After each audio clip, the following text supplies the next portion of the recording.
तो सोचा था यार उससे कुछ ज्यादा ही देखने को मिला। आज के मंडे नाइट रॉ पर रोमन रेंस आए और सीधा अटैक किया सेथ रॉलिंस, ब्रॉन्सन रीड और ब्रॉन ब्रेकर के ऊपर। और इसके साथ ही सेथ रॉलिंस भाई समझ चुके थे कि भाई मेरे लिए ही आया है रोमन रेंस यहाँ पर। तो क्या हुआ आज के मंडे नाइट रॉ पर, चलो देखते हैं क्या क्या हुआ। बिना किसी देरी के चैनल को करो सब्सक्राइब, शुरू कर दें। New chat wrestling. तो इस बार मंडे नाइट रॉ की शुरुआत करते हैं। सेथ फ्रीकिंग रॉलिंस आते हैं, जश्न मनाते हैं और जो अपना man in the bank cash in करके वो जीत चुके हैं WWE वर्ल्ड हैवीवेट चैंपियनशिप। फिर पॉल हेमन की बारी थी भाई। पॉल हेमन भाई वहाँ पर बात करने की कोशिश कर रहे थे, कहते हैं लेडीज एंड जेंटलमैन मैं हूँ पॉल हेमन। और इस पर हुटिंग तगड़ी होती है आज पॉल हेमन की, और लोग पॉल हेमन को उतना कुछ खासा पसंद नहीं कर रहे हैं क्राउड में। और सेथ फ्रीकिंग रॉलिंस की बात करते हैं कि कैसे यहाँ पर रोमन रेंस के नारे गूंजने को मिलेंगे और देखने को मिलेंगे, मैं रोमन रेंस को बुला सकता हूं। तो इस पर कहते हैं पॉल हेमन पर वो उसके लायक नहीं है, मैं यहां पर CM पंक को बुला सकता हूं, ऐसा भी कहते हैं, पर वो भी इसके लायक नहीं। लायक है तो सिर्फ एक बंदा जो कि है सेथ फ्रीकिंग रॉलिंस, जो कि अभी WWE को चला रहा है, और उसके अलावा और कोई इस इज्जत के लायक नहीं है, ऐसा कुछ कहना था पॉल हेमन का। और फिर पॉल हेमन की कुछ बकवास से बातें के बाद भाई हम लोगों को देखने को मिलते हैं रिंग में LA नाइट। उसकी बात ही करेंगे यार हम लोग। पर पहले बात इसके लिए करनी जरूरी है क्योंकि वहाँ पर सेथ फ्रीकिंग रॉलिंस भी कुछ बोलते हैं। सेथ रॉलिंस बोलते हैं कि सभी को लग रहा था कि जो मैं चीज़ें कर रहा हूँ वो मेरे हिसाब से ही चल रही हैं, पर वो अगर न भी चलती तो मेरे पास हमेशा से प्लान बी होता ही है, और उस प्लान बी के होना भी चाहिए क्योंकि सेथ फ्रीकिंग रॉलिंस जैसे सुपरस्टार के पास प्लान बी कहते हैं, मेरे पास प्लान बी ऑलवेज होता है। और ये सिर्फ दो लोगों को पता होता है, एक है women's intercontinental champion Becky Lynch जो कि उनकी वाइफ है, और दूसरे हैं पॉल हेमन। और पॉल हेमन के बाद वहीं पर हम लोगों को भाई इंटरेस्ट देखने को मिल जाती है LA नाइट की। LA नाइट आते हैं रिंग में, कहते हैं भाई देखो सेथ रॉलिंस तुम ये जो अभी टाइटल लेकर के घूम रहा है, मैं यहाँ कोई मैच वैच के लिए नहीं आया हूँ, मैं यहाँ पर साफ करने के लिए आया हूँ कि देखो भाई जो तुमने बकवास चीज़ें की है, तुमको चोटें लगी थी वो मैच में सैटरडे नाइट मेन इवेंट में, उसके बाद तुम बाहर हो गए, उसकी वजह से अगर ये हुआ सब तो ठीक है, पर उतनी ही बकवास बातों के बीच में एंट्री होती है एडम पियर्स की। एडम पियर्स आते हैं और बातें करते हैं कि देखो सेथ रॉलिंस तुमने जो अभी वर्ल्ड हैवीवेट चैंपियनशिप जीता है, इसका मैच तुम ऐसे ही अनाउंस नहीं कर सकता, पर मुझको ये मैच चाहिए, मैं इसको पसंद करूंगा। वर्ल्ड हैवीवेट चैंपियनशिप का match LA night versus Seth Rollins आज ही रात होगा, यहीं पर होगा, और यहाँ पर मंडे नाइट रॉ पर होगा, मेन इवेंट में होगा, ऐसा कुछ कहना था आज।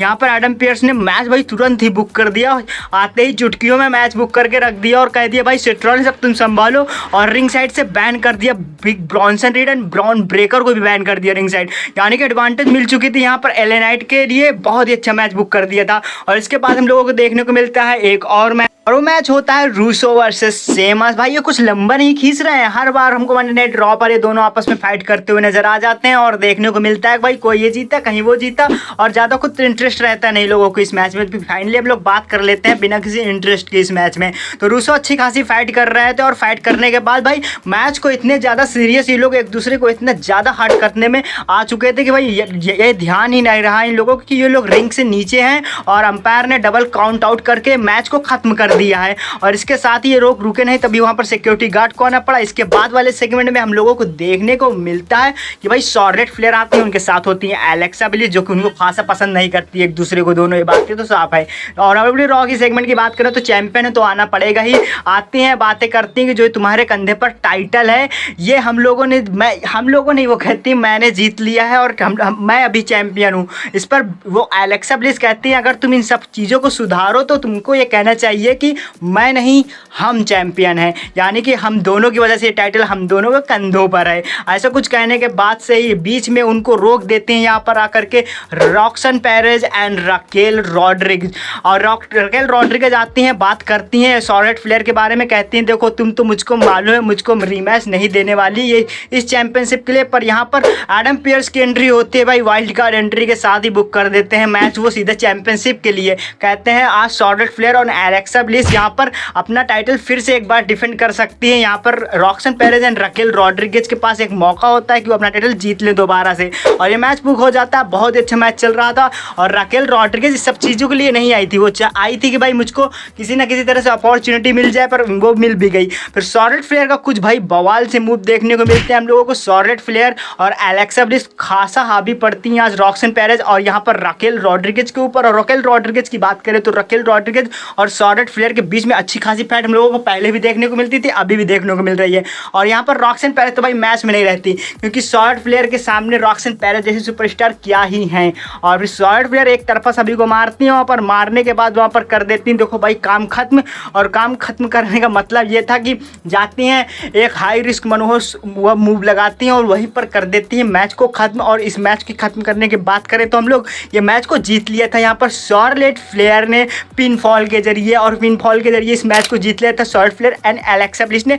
और स्टिल हमारी वो चैंपियन अभी फिर भी बरकरार ही हैं, एलेक्सा ब्लिस और शॉर्लेट फ्लेयर। तो बढ़ते हैं हम लोग अगले मैच की। मैच में डोमिनिक मिस्टीरियो का मैच था आज ड्रैगन ली से, नॉन टाइटल मैच था, यानी कि ये डोमिनिक मिस्टीरियो का टाइटल दांव पर नहीं लगा हुआ था। इंटरकॉन्टिनेंटल चैंपियनशिप के बिना ही मैच खेल रहे थे और ये मैच भाई ड्रैगन ली बहुत ही अच्छा भाई जीत ही रहे थे एक तरह से कह सकते हैं। पर डोमिनिक मिस्टीरियो के मूव भाई पहले से कुछ ज़्यादा ही बेहतर हुए हैं और कुछ स्किल्स भी बेहतर की हैं यहाँ पर डोमिनिक मिस्टीरियो ने। पर वहाँ पर कुछ हम लोगों को इंटरफेरेंस देखने को मिलती है, एक दो नहीं चार सुपरस्टार कह सकते हैं, पाँचवें कौन, पाँचवें होते हैं और कोई नहीं भाई, इनको हराने वाले एजे स्टाइल। पर यहाँ पर तब तक भाई डोमिनिक मिस्टीरियो ने पिनफॉल के जरिए मैच को जीत लिया था ड्रैगन लीग बाद। पर एंट्री होती है एजे स्टाइल के, एजे स्टाइल आते हैं भाई उस जूते से वापस डोमिनिक मिस्टीरियो को मारने, पर आज हो नहीं पाता कुछ ऐसा। डोमिनिक मिस्टीरियो चुपचाप निकल लेते हैं वहाँ से। फिर अगला सेगमेंट हम लोगों को देखने को मिलता है यार बेकी लिंच का। बेकी लिंच आती हैं वहाँ पर रिंग में, रिंग पे आते ही बातें शुरू कर देती हैं कि कैसे वो लोग अभी जो चल रहा है डब्ल्यूडब्ल्यूई में, फिर उनकी कुछ बातें चल रही थी, तभी निकी बेला आ जाते हैं, उनकी बातों को बीच में रोकते, कहती हैं देखो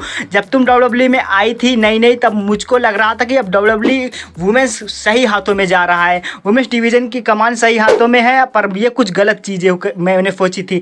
अगर तुम जब से चोटिल हुई थी, अगर तुम चाहती तो वापस नहीं आती और तुम्हारे ना आने से बहुत ही ज़्यादा फायदा होता वुमेन्स डिवीजन को, पर तुम आ गई हो, तुम चीज़ों को बेकार कर रही हो यहाँ पर आकर के। इस पर बेकी लिंच कहती हैं देखो मैं अभी फ़िलहाल बहुत ही बेहतर सुपरस्टार हूँ यहाँ पर।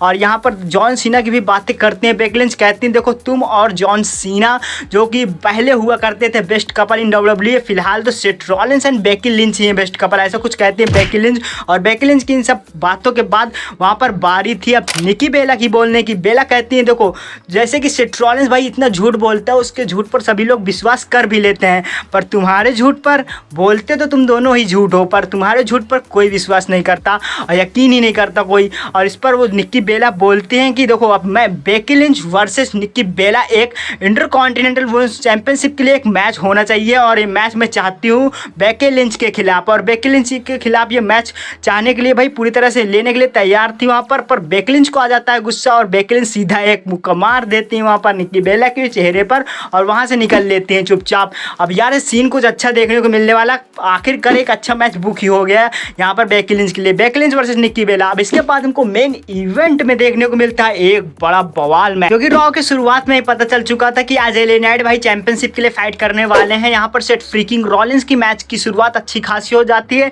रिंग साइड से बैन हुए होते हैं Bronson read and Bron Breakker, पर पॉल हेमन वहीं पर होते हैं क्योंकि उनको होना भाई जरूरी भी था। और सेथ रॉलिंस भाई अच्छी खासी शुरुआत करते हैं और पर वहीं पर मैच को तब खत्म कर दिया जाता है जब यहाँ पर सेथ रॉलिंस देने जा रहे थे एले नाइट को एक स्टॉम्प, पर वहीं पर आ जाते हैं यहाँ पर सीएम पंक और सीएम पंक सीधा अटैक करते हैं सेथ रॉलिंस के ऊपर। तो रेफरी मैच को डिस्क्वालीफाई करके सेथ रॉलिंस को जिता ही देता है। और इसके बाद देखने को मिलती है यार देखो फाइट ऐसे कुछ सीन चल रहा था कि सीएम पंक जो है अभी फाइनली ये नहीं मान सकते कि उन्होंने कैसे money in the bank cash in कर दिया उनके ऊपर और अच्छी खासी धुलाई कर ही रहे थे, पर बीच में आ जाते हैं एले नाइट और एले नाइट कहते हैं कि तुमने मेरा टाइटल मैच बेकार कर दिया यार, तुम आ करके तुमको यहाँ पर नहीं आना चाहिए था और ये सब चीज़ें तुम बात को भी कर सकते थे, यहाँ पर ये चीज़ें अभी नहीं होनी चाहिए। पर इसके बाद ही सीधा एंट्री होती है ब्रॉन ब्रेकर की, क्योंकि मैच डिस्क्वालीफाई हो ही गया था। तो ब्रॉन ब्रेकर आते हैं सीधा देते हैं सीएम पंक को एक स्पेयर के बाद पूरा भाई जितना ब्रॉन्सन रीड की सुनामी और ब्रॉन ब्रेकर का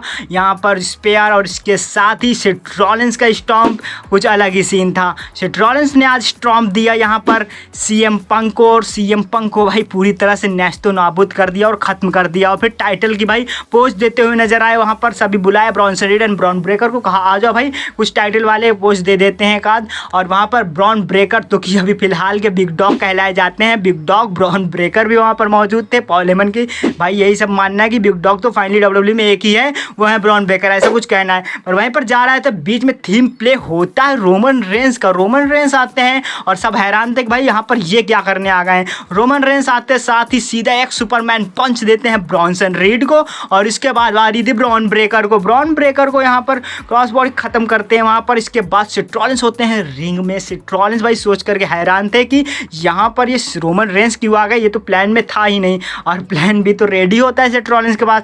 नजरें एक दूसरे के ऊपर थी सेथ रॉलिंस और रोमन रेंस की, कह रहे थे सेथ रॉलिंस आ जा भाई रिंग में आ जा। और रोमन रेंस जैसे ही रिंग पर चढ़ते हैं तो सेथ रॉलिंस जो होते हैं वहाँ पर रिंग से चुपचाप निकल लेते हैं। कहते हैं निकलने में आज भलाई है, किसी और दिन देख लेंगे रोमन रेंस को, क्योंकि आज रोमन रेंस के लिए कोई तैयारी नहीं थी। पर हुआ कुछ उल्टा ही। रोमन रेंस ने भाई सुपरमैन पंच भले ही दिया हो, स्पेयर भले ही दिया हो, पर यहाँ पर कुछ सीन अलग ही हो गया जब यहाँ पर पूरा हावी हो गए Seth Rollins, Bronson read, Bron Breakker Roman Reigns के ऊपर। ब्रॉन ब्रेकर की कुटाई कर रहे थे रोमन रेंस, वहीं पर सेथ रॉलिंस आ जाते हैं, सीधा एक स्टॉम्प देते हैं रोमन रेंस को। रोमन रेंस को स्टॉम्प देने के बाद भाई पूरी हालत खराब कर दी थी। अब ब्रॉन ब्रेकर रेडी थे, एक स्पेयर के लिए स्पेयर देते हैं, फिर बैक टू बैक 3 सुनामी खा जाते हैं आज रोमन रेंस। और भाई आज कोई भी उनके बचाव में नहीं आया, जे उसो तक नहीं आए और भी कोई नहीं आया। रोमन रेंस अकेले थे, CM Punk and LA Knight भी भाई घायल पड़े हुए थे, चोटिल थे एक तरह से, वो भी उनकी हालत भी खराब थी। पर सुनामी की बात करें तो यार बैक टू बैक सुनामी पड़ी। फिर एडम पियर्स को फाइनली आना ही पड़ता है सिक्योरिटी गार्ड के साथ, क्योंकि वहाँ पर बैक टू बैक सुनामी दिए जा रहे थे यहाँ पर ब्रॉन्सन रीड रोमन रेंस को। अब रोमन रेंस की तो हालत हो चुकी है आज के मंडे नाइट रॉ पर बहुत ही ज़्यादा बुरी। अब रोमन रेंस शायद ही अगले मंडे नाइट रॉ पर सेथ रॉलिंस का सामना तो होगा, क्योंकि एडम पियर्स के हाव भाव पे ऐसे लग भी रहे थे कि Seth Rollins versus Roman Reigns अगले मंडे नाइट रॉ पर देखने को मिल सकता है हम लोगों को। तो यार आज का मंडे नाइट रॉ तो बहुत तगड़ा ही रहा, क्योंकि देखने को मिलते हैं हमको सेथ रॉलिंस और रोमन रेंस के बीच भाई फाइट के साथ ही साथ फिर से एक बार आज ब्रॉन्सन रीड ने सेथ रॉलिंस के साथ होते हुए यहाँ पर रोमन रेंस के जूते एक बार फिर से उतार लिए हैं। क्या अगले मंडे नाइट रॉ पर फिर से टांगते घूमते दिखेंगे क्या? चारों जूते यानी कि दोनों जोड़ी भाई जूते लेकर के आएंगे, व्हाइट वाले एंड रेड वाले दोनों जूते लेकर के हमको मंडे नाइट रॉ पर अगले मंडे नाइट रॉ पर दिखेंगे ब्रॉन्सन रीड। तो अगला मंडे नाइट भी बहुत इंटरेस्टिंग होने वाला है। तब तो वीडियो को लाइक कर देना, चैनल को कर देना सब्सक्राइब। मिलेंगे नेक्स्ट वीडियो।